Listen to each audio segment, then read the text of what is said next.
اعوذ باللہ من الشیطان الرجیم بسم اللہ الرحمن الرحیم الحمدللہ رب العالمین الصلاۃ والسلام علیک یا رسول اللہ۔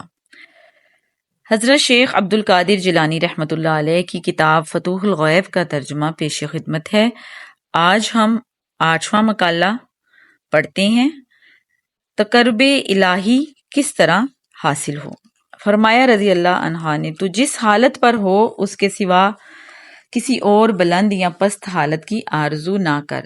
جب تو شاہی محل کے دروازے پر ہو تو محل میں داخل ہونے کی آرزو نہ کر، یہاں تک کہ جبراً بے اختیار تجھے داخل نہ کیا جائے۔ جبر سے مراد وہ حکم ہے جو سخت اور تاکیدی اور بار بار ہو۔ محض حکم داخلہ پر قناعت نہ کر، ہو سکتا ہے کہ یہ اس بادشاہ کی طرف سے امتحان اور دھوکہ ہو، لیکن اس وقت تک صبر کر کہ تو داخل ہونے پر مجبور کر دیا جائے۔ پھر جب تو محض جبر و فعل شاہی سے داخل کیا جائے گا تو تجھ کو بادشاہ اپنے فعل کی وجہ سے عذاب نہ کرے گا، بلکہ تجھے اپنے قلت صبر اور اختیار حرص اور بے ادبی اور اپنی حالت موجودہ کے قیام پر ترک رضا کے سبب عذاب ہوگا۔ بس جب تو شاہی محل میں جبر سے داخل کیا جائے گا تو خاموش، سرنگوں، مؤدب اور نیچی نظر کیے ہوئے رہ، اور بلا طلب ترقی مرتبت جس خدمت پر اور جس شغل پر کہ تو مامور ہے اس کا محافظ ہو جا۔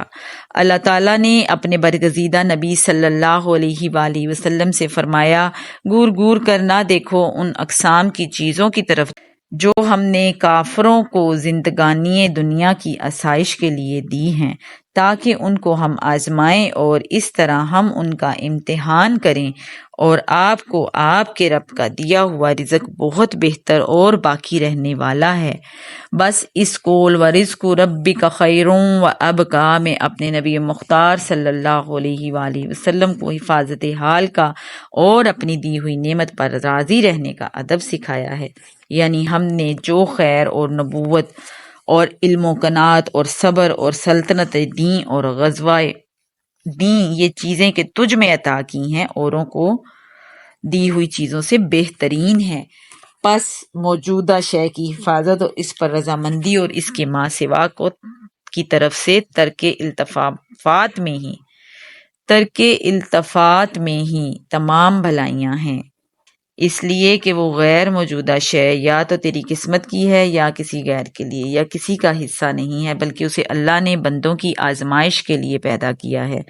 پس اگر وہ تیرا حصہ ہے تو خواہ تو اسے چاہے یا نہ چاہے تجھے پہنچے گا۔ پھر اس کی طلب میں تجھ سے لالچ اور سوء ادب کا ظاہر ہونا زیبا نہیں، کیونکہ از روئے حکم، علم و عقل یہ طلب و تمنا پسندیدہ ہے۔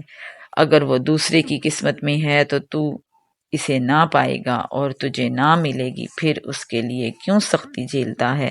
اور اگر وہ کسی کی بھی قسمت میں نہیں ہے بلکہ وہ فتنہ اور امتحان ہے تو کوئی ذی عقل اپنے لیے کیوں فتنہ طلب کرے گا، اور کیوں اسے مستحسن جانے گا، اور کیوں اس پر راضی ہوگا؟ بس یہ بات ثابت ہو گئی کہ خیر و سلامتی حفاظت حال میں ہے، اور پھر جب تو بالا خانے اور وہاں سے چھت پر چڑھایا جائے تو جیسا کہ ہم نے کہا، نگہبان، خاموش اور مؤدب رہ، بلکہ ان امور میں زیادتی کر، اس لیے کہ تو بادشاہ سے نزدیک تر اور خطرے سے قریب تر ہے۔ پھر اس سے ادنا والا اثبات و بقا اور تغیر حال موجودہ کی آرزو نہ کر، اور چاہیے کہ اس میں تیرا ہرگز کوئی اختیار نہ رہے، اس لیے کہ نعمت موجودہ کی یہ ناشکری ہے، اور ناشکری ناشکر گزار کو دنیا اور آخرت میں ذلیل و خوار کرتی ہے۔ بس جس طرح ہم نے بیان کیا کہ ہمیشہ عمل کر تاکہ تو ایسے مقام پر ترقی دیا جائے کہ وہاں تو قائم ہو جائے اور وہ تیرا مقام ہو، اور تو جان لے کہ وہ مقام علامات و آیات ظاہرہ کے ساتھ ایک بخشش حق ہے۔ پس وہاں سے نہ ہٹ اور اس کی حفاظت کر۔ پس احوال اولیاء کے لیے ہیں، مقامات ابدال کے لیے ہیں۔ الحمدللہ رب العالمین، والصلاۃ والسلام علی سید الانبیاء والمرسلین۔